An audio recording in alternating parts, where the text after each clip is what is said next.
Në 2010, Barack Obama u caktua si presidenti e Amerikës. Edhe gjatë fushatës e tij ai kishte një parull.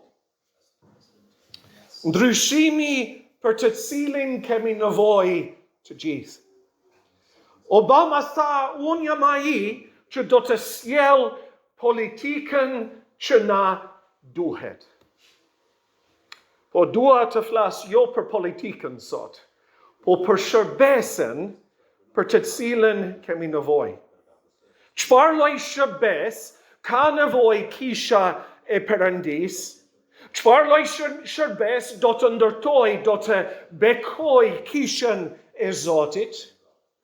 Çfarë lloj shërbes duhet të ushtroj pleqt e kishës midis nesh?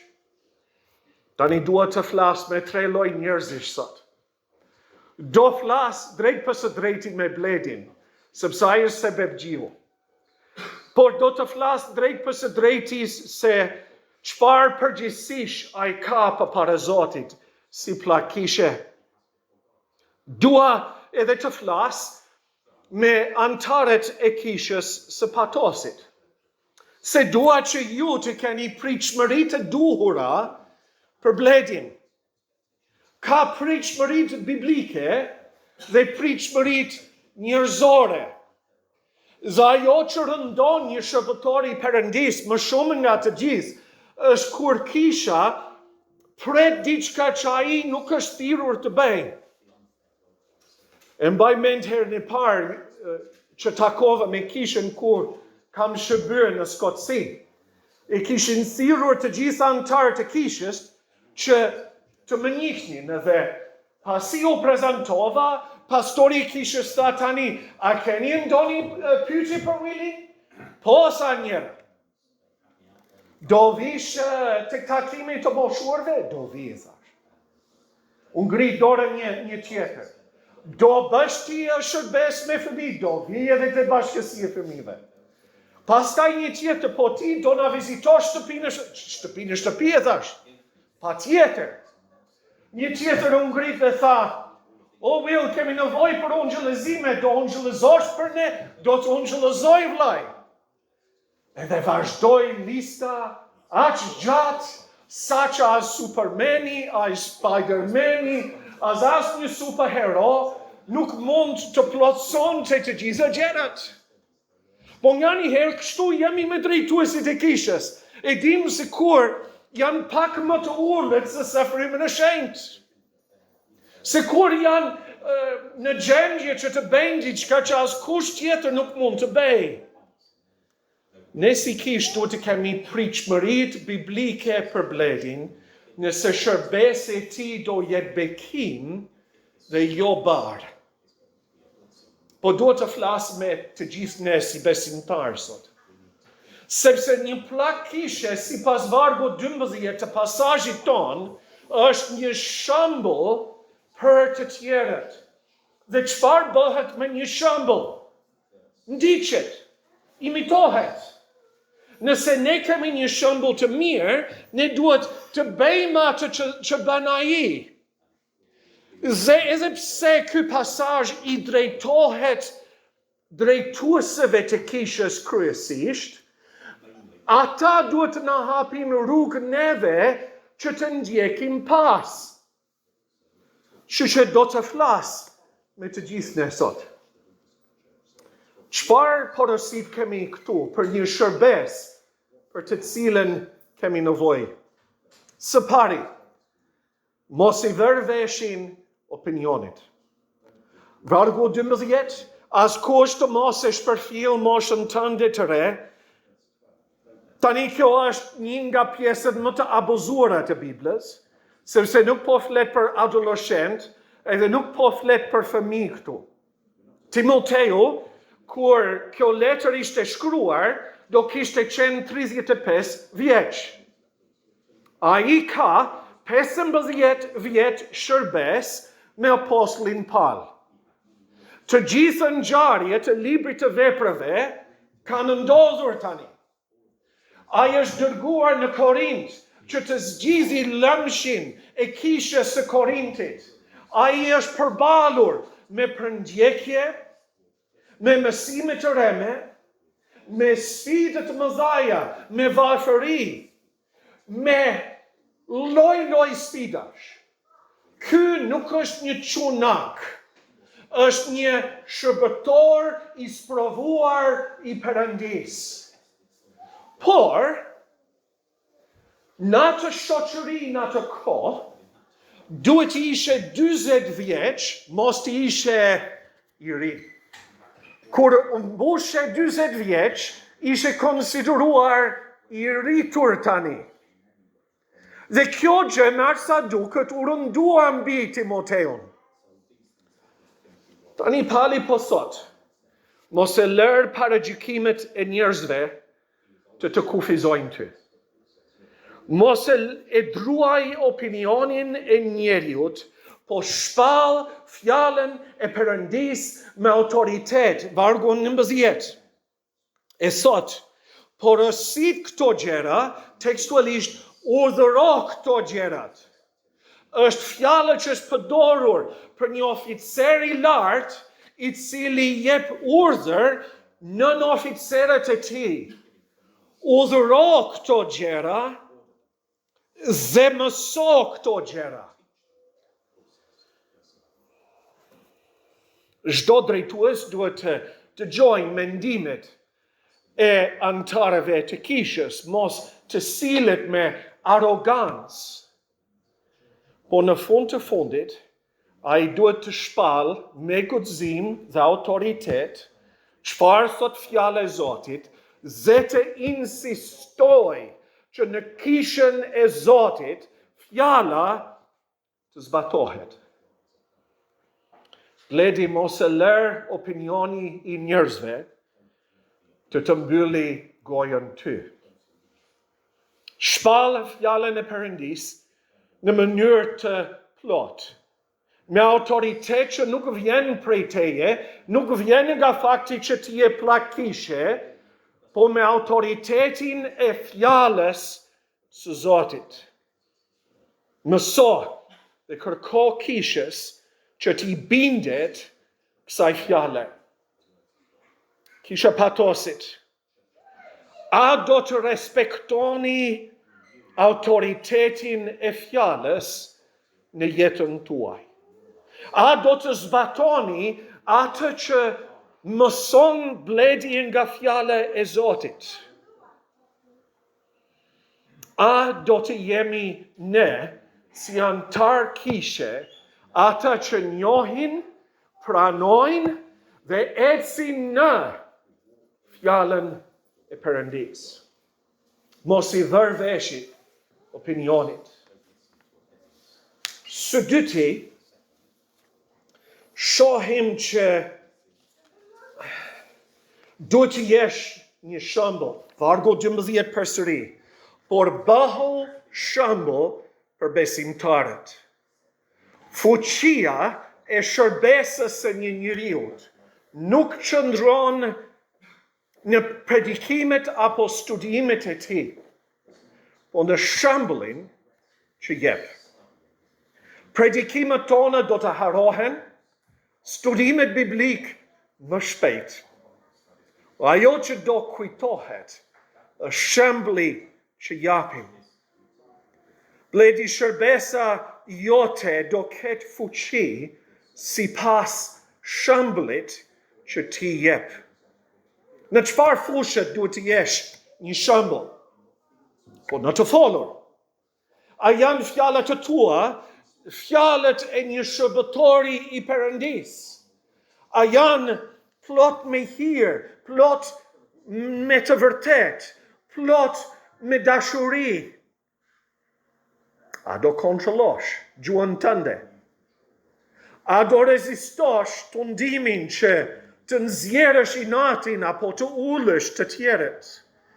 A është çdo gjë që vjen nga goja jote për ndërtim? Duhet të jesh shembull edhe në sjellje.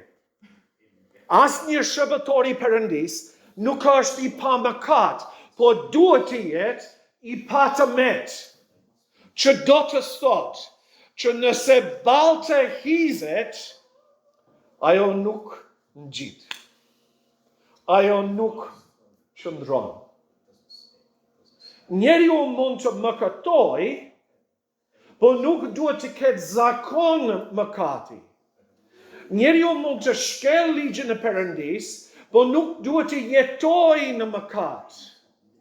Kur thot ai që duhet të jesh shembull në jetë, në sjellje, duhet të jesh i patëmet. Dhe duhet të jesh shembull edhe në dashuri. Bledi, të je i thirrur që të duash kishën, jo siç duhet, po siç është. Duhet të duash njerëzit kur nuk e meritojnë. Duhet të duash edhe kur flasin keq për ty, edhe kur të kundërshtojnë, edhe kur s'të varin fare. Pse? Po sa të ka dashur Krishti. Edhe çfarë lloj dashuri ka Krishti për kishën e tij. Kjo dashuri do parë tek ti. Duhet të jesh një shembull në besim. Tani nuk është e qartë këtu nga fjalët që përdoret në greqisht. A duhet të ketë Timoteu më shumë besim tek Zoti se të tjerët?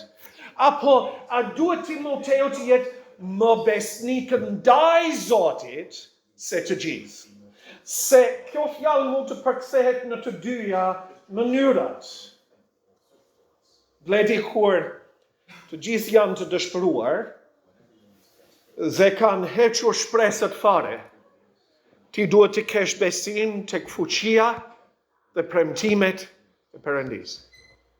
Kur të gjithë kanë lëshuar shpresat, shpresa jote duhet jetë tek Perëndia. Po edhe duhet jesh më besnik se të tjerët. Të jesh besnik ndaj Zotit deri në fund. Duhet të jesh shembull edhe në dëlirësi apo në pastërti. Sa herë që hap internetin, kanë historinë e një pastor tjetër, i cili ka rënë në imoralitet. Këtë javë në Amerikë një autor, një figurë shumë të madhe, ra në kurorë shkelje.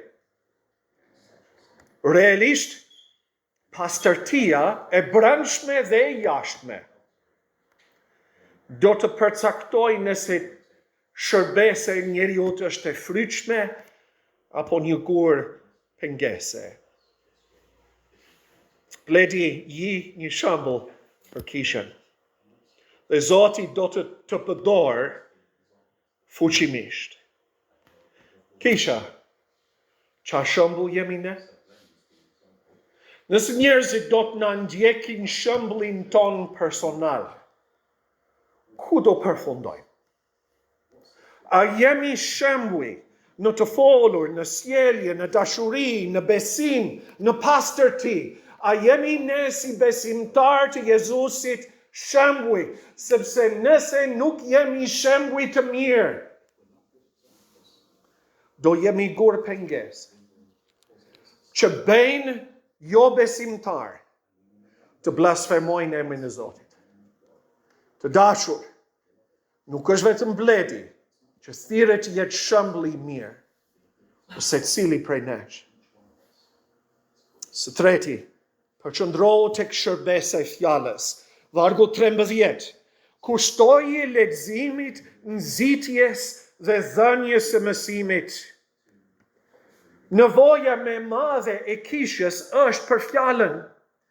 Ata fjalë që është në gjendje të ju ndërtoj dhe të ju jap trashëgimin në mes të shenjtëruarve.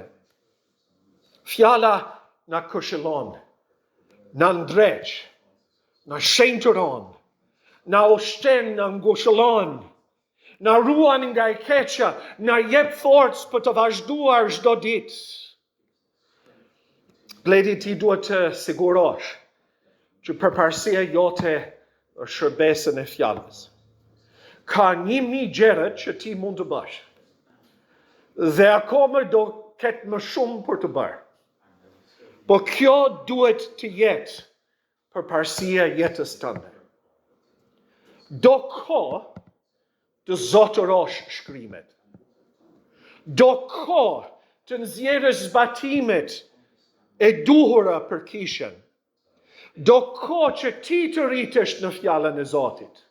Do kohë që fjala e Zotit të prek ty, që ti pastaj të bekosh të tjerët. Nuk ka rrugë të shkurtër. Dhe problemi është këtu që nëse ti do predikosh dhe do japësh mësim, javë për javë, me grup moshe të ndryshme dhe në kishën e Zotit, ka 2 tendenca. Një është të sahesh. Sepse ke zën, edhe s'ke marë. Edhe tendenca tjetër është të përsërisësh veten.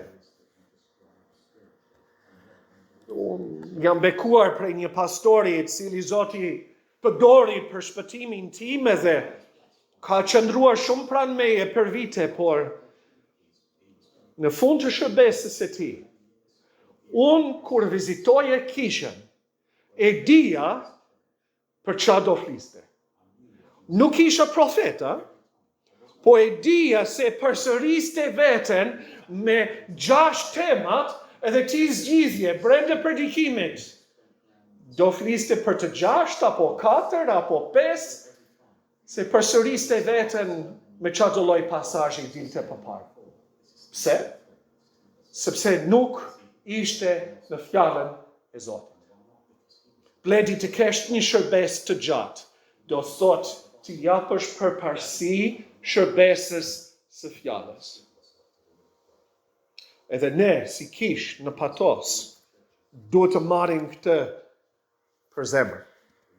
Sepse duhet të largojmë çdo pengesë apo barë të tepërt që bledi të përqendrohet në këtë shërbes. Nëse ne ngarkojmë gomarin tepër shumë, gomari nuk ka çati bej përveç se të bie poshtë. Dhe shërbëtori i Perëndis nuk mund të jetë kudo duke bërë të gjitha gjërat. Dhe nëse ju si kish në Patos e doni vllain ton, bëni çmos që ai të jetë i lirë të studiojë fjalën, të shërbej diçka për ne, që do jetë gjallë, frytdhënëse dhe biblike. Së katërti, mos e neglixho dhuntin. Vargu 14, mos e lër dhuntin, lër pas dore dhuntin që është në ty. Tani disa nuk e kanë kuptuar që ndodhi tamam kur Timoteu ishte veçuar. Një gjë është e sigurt. Dhuntit frymërore nuk transmetohen nga një njeriu tek një tjetër. Në 1 Korintës 12, Perëndia bën shumë të qartë që fryma e shenjtë jep dhuntit në mënyrë sovrane njerëzve. Që Timoteu, kur plegj e vun duart, nuk është që Timoteu mori një dhunti prej tyre. Po çfarë ndodhi? Perëndia u foli me anë të një profeti dhe tregoi Timoteut, Timotej, kjo është dhuntia që unë të kam dhënë. Çfarë dhunti? Po dhuntia për të bërë punën e misionit. Se çfarë do bënte Timoteu më pas? Do ndante ungjillin, do bënte dishepuj, do përgatiste drejtues për kishat, ai do merresh me drejtimin dhe problematikët e kishave të reja, me pak fjalë, punën e misionit. Në 2 Timoteu 1:6 ai thot, ta ndezësh dhuntin e Perëndis. Kur ke një zjarr, një sobë në shtëpi. Kur fillon të ndezësh sobën, e dojnë kur im zjarin. E do që ti të fryshë nga një herë. Edhe të frysh që zjari të marri hovë, që drut të ndizen, edhe zjari të eci vetë. Kjo është ideja e 2 Timoteut 1.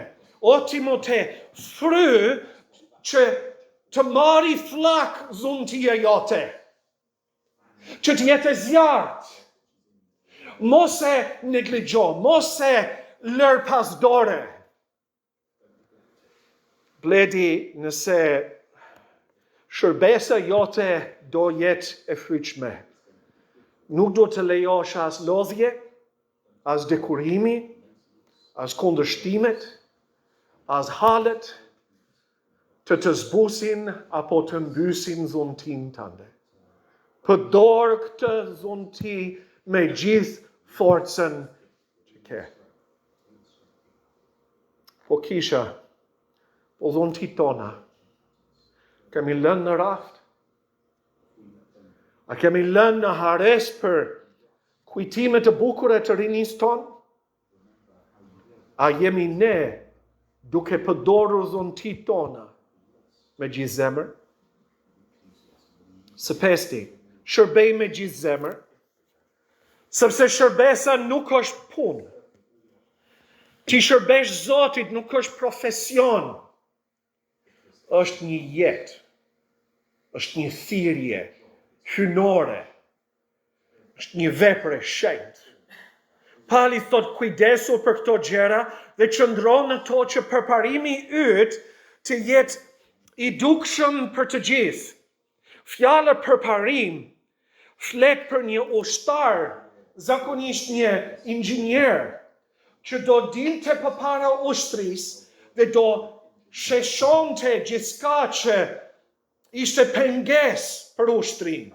Ai bënte rrugën gati.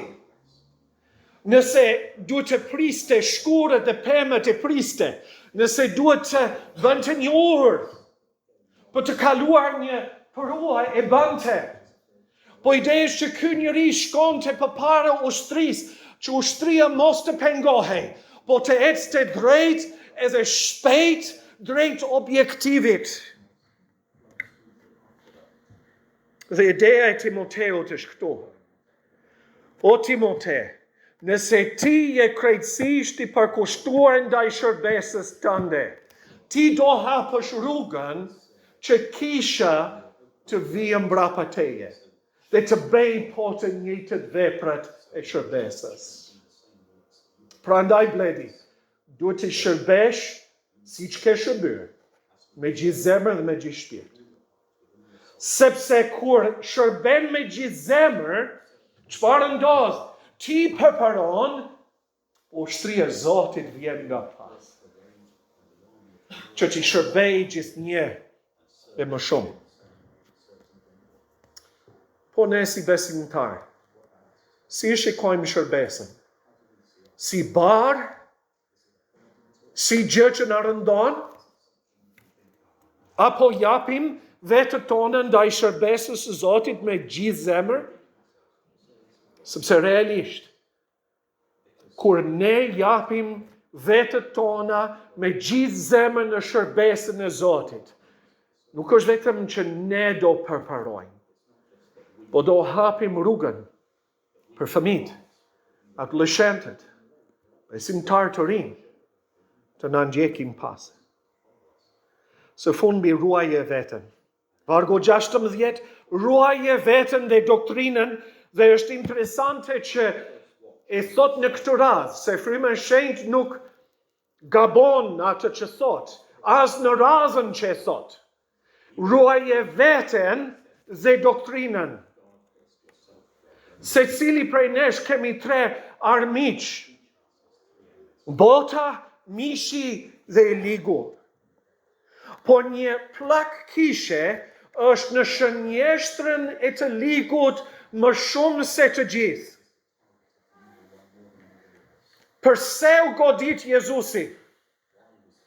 Po profeti tha, godit bariun dhe delet do shpëndahen.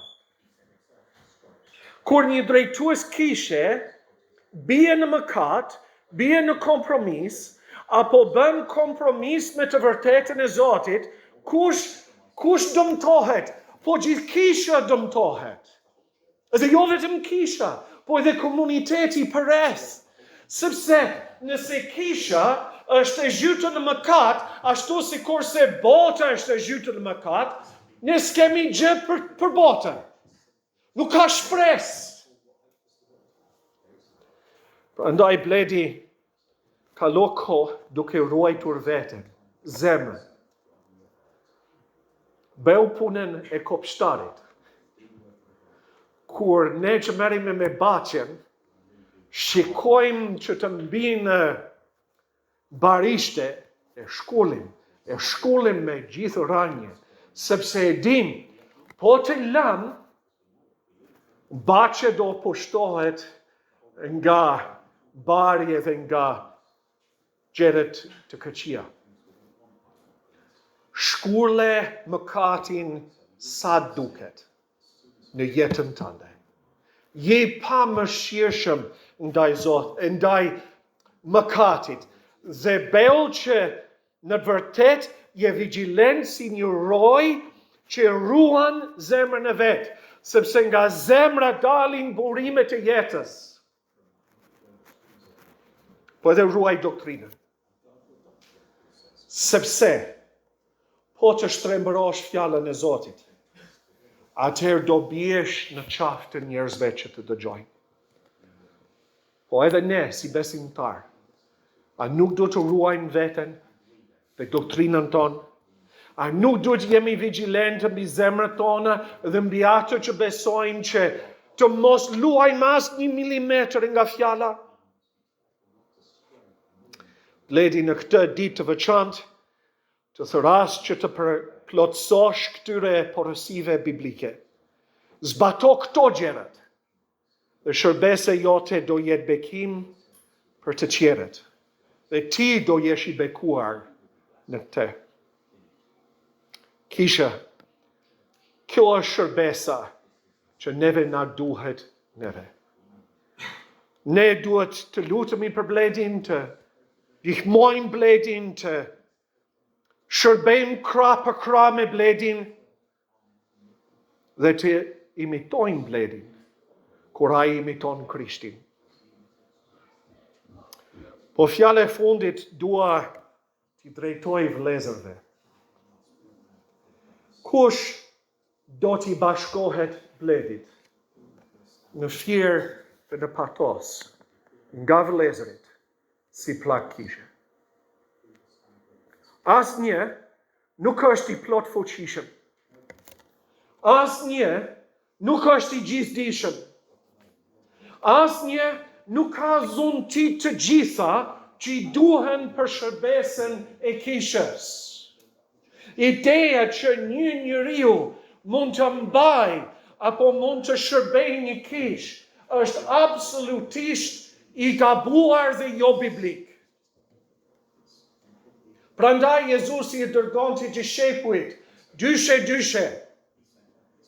Kur apostujt dilnin në librin e veprave, filluan dyshe dhe shumë shpejt skuadra e palit u rrit deri në veprët 20, që ti kishe mbi 20 pjesëtar të skuadrës së tij.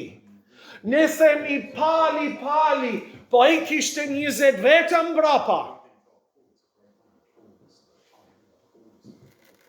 Edhe tendenca është të themi bledi, po i duhet 20 vetëm nga mbrapa. Në mos 20 të paktën 1 apo 2. Vëllezër, jo të gjithë jemi të thirrur që të shërbejmë me kohë të plotë si bledi. Po është temase e rëndësishme që në kishën e Zotit, ata që janë të thirrur dhe të aftësuar nga Zoti të ngrihen dhe të shërbejnë si pleqt. Shëndeti i kishës dhe puna e Ungjillit varet nga kjo, nga një udhëheqësi biblike, që do thot pleqt në numër shumës. Tani, kur njeriu martohet, ne themi në kokë të veçarëve. Kur njeriu veçohet, si plak kishe, e themi në kokë të vëllezërve. Që mbrapa bledit të ngrihen të tjerët dhe të shërbejnë në këtë mënyrë. Kam një pyetje. Mos është Zoti duke të thirrur ty që të jesh plak në kishën e tij? Le të lutemi. Ati dashur qelor, të falenderojmë për fjalën që neve na ushqen, që neve na nxit dhe na pajis. Faleminderit Zot që ti na flet shpirtrave tona me anë të fjalës tënde. Dhe ne lutemi që kjo fjalë, Zot, mos të hyjë në një vesh dhe të dalë nga veshi tjetër. Po ne lutemi që kjo fjalë të qëndrojë në zemrat dhe në mendjet tona. Veproti në secilin prej nesh, që ne të kryejmë atë vepër për të cilën në ke thirrur. Duke filluar me bledin, po duke kaluar tek secili prej nesh, me dhuntit tona, me aftësitë tona, me përgjegjësitë tona. Zot, na përdor për lavdin tënde, ne lutemi, dhe ndërto kishën tënde, në emrin e Jezusit. Amen. Amen. Të këndojmë përsëri një këngë që na thërret që të shpalim ungjillin, të ngrihemi si kisha dhe të bëjmë punën e tij.